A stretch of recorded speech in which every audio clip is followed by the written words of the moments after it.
voiceover fans and geeks of the voice universe. Claire Wyatt here. So this video is all about the evolution of my studio. I thought it would be interesting to take you through where and how I started with the equipment that I used and what brought me to this amazing studio that I've built recently, why I made those changes and how it all came together. If that's remotely interesting, or whether I'm a massive narcissist, who knows? But I get enough emails from beginners, starters, people who want to get into voiceover, not knowing where to start. So I thought, why not? Here we go. So my first voiceover job was actually my first professional gig. I was still at drama school. And I saw an advert pinned on a notice board looking for people to do some e-learning work, recording in a local studio. I had a car at the time. This was in Guildford, and I applied, and the guy liked my voice, so I started out like that. Random gigs here and there, always recording in other people's studios because I obviously didn't have a setup myself. And my voice career sort of ran in parallel to my acting career for many years. I got word of mouth spread, and I got job after job after job just from clients recommending me to other clients. And so then I did some study and got my first reels made, and I was a bit slow on the old uptake. Voice work was always there. It was always fun, always interesting, always brilliantly paid. But I was slogging my guts away as an actor, setting up my own theatre companies, working really hard, doing different theatre jobs. And I always just saw it as this other thing that I did when I wasn't acting. What a prat. So I made the transition a while back, and thought I need to start voicing from home because that's where it seemed to me that there was a lot of work to be found. Now, I started out with no money in the bank and very little confidence in my ability, not to do the voice work, but my ability to find the work and to do the technical aspects, because no one had showed me how to edit, how to record, how to set up, and it felt like a big investment of my time and my energy and the economics of it to set up a studio. So my husband used to be a stand-up, and he had a mic that he used to use and some equipment that was up in the loft because he's a hoarder. And this was when we lived in London in a flat. Anyway, I still have it. It was a Rode NT3, so not an obvious voiceover mic, but it meant that I could get started. So I just set this up at home.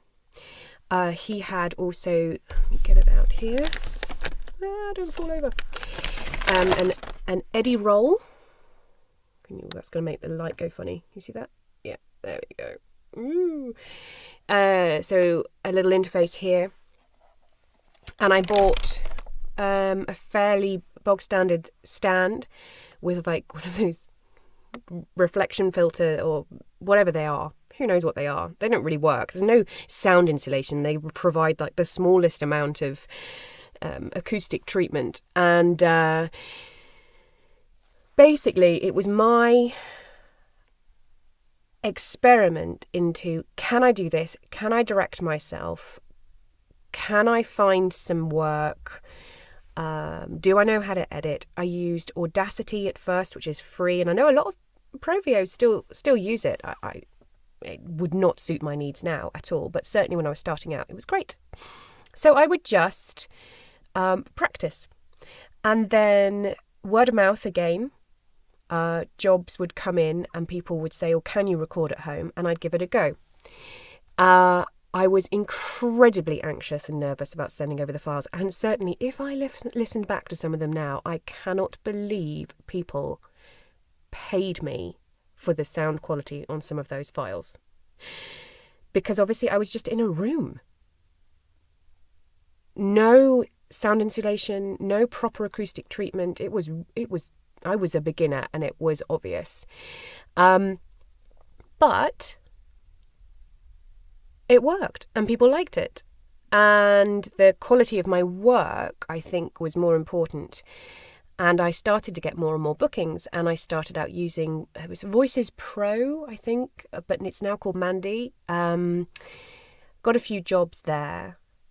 And it was always very clear about the kind of jobs that I could do from that quality of home studio. You're not going to be recording an audiobook. The sound quality would be awful. But if you're doing something where there's going to be a music bed underneath it, or loads of sound effects and stuff, and a great editor would be able to remove quite a lot of the noise. Anyway, that's where I started out. It was very basic. It didn't take me long to realise that was not going to cut it. So I bought a new mic, moved on to the audio box interface, which was a lot better, and I built a studio. Because I knew I couldn't carry on like that. Pillow forts were only going to take me so far.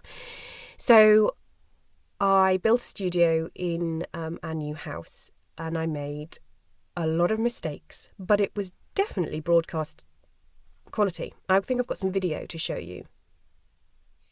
So here we are on the outside of my studio. I am now using just my phone and the terrible mic that's on it, but I just wanted to show you the basic outdoor setup of this, what will be old studio. First of all, obviously there's this door, which is the main door into the office. Behind that is a secondary door, so there's another door that stops some sound coming into this main office that I share with my husband. And then this is, I'm going to flip it around actually, you don't need to see my face, if I can figure out how to do that. So there we go, that's probably better.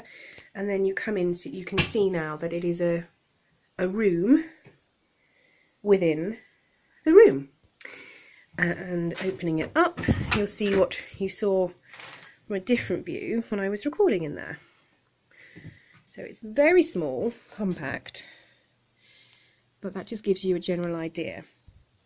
So I can explain some of the mistakes that I made when we built this one, which has been a fine studio and certainly has been broadcast quality. I've had no complaints at all, from audiobooks to radio commercials to corporate work to everything. But I want to improve it. So thickness of the door, for starters, absolute crap. The fact that the floor is not decoupled, so if my husband moves around, obviously the vibrations of him moving around in here is going to go into the studio. This is a nice thick wall. This is exactly how they should be built, but I didn't do that enough on the inside or on that back wall. But actually my biggest problem is the ceiling. This is a flat roofed building, and I did not have nearly enough. You can see the thickness, there's just nothing there up here. Not nearly enough insulation to deal with that. And then there's other sort of just general comfort issues. There's no window, there's no air conditioning. I've got one light that downlights me that makes me look terrible if I'm ever video conferencing people. So that's why we're renovating the booth. But this has served me very well and didn't cost an awful lot, but more on that later. So that was the studio with the old kit and the old setup. Never had a complaint, as I said, so why would I spend time and money investing in a new one? Well, comfort for a major reason. I was doing more and more voice work, and I wanted some elbow room and air conditioning and a lighter, brighter space. I also wanted to reach out to new markets, and so I wanted to get the ISDN line in, I wanted to get the codec, I wanted the mixing desk so that I could monitor inside and outside, switch easily from ISDN to, just the complexity of my work increased, and so therefore I needed a better studio. So I decided to go through the process of redesigning and investing in a new office and the new studio. And my gosh, has it paid off. It's fantastic in here. I have space, I have light, I have a window, I can breathe, I can stretch. The sound quality is better. The sound insulation, that was another major reason why did I want to do this. Obviously my old studio was good, but there were faults, as I pointed out in the video. This new one, I have none of that. My toddler can be screaming in the next room and I can have a helicopter going over and I can just plow on through that e-learning program. I actually highly recommend it if you've got young children in the house.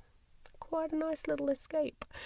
So anyway, that was the evolution of my studio from first attempts to voice to international voiceover artist extraordinaire, finalist in the One Voice Awards Best Female Voiceover of the Year, or whatever the title was. Didn't win it, but nice to be up there. I just love my job. I love my studio. I love what I do. I love learning every day and trying out new things. I mean, even today, I've tried to be the voice, the internal monologue of a dog. I've done some corporate work. I was an hysterical woman in a radio commercial. I've played countesses and aliens in Doctor Who audio dramas. Every day is different. Every day's a thrill. And I want to keep doing it. And now I can do it in comfort. So anyway, get in touch. Let me know what you think. www.clairewyatt.com. You can find me on YouTube and Twitter and Facebook and all the usual places.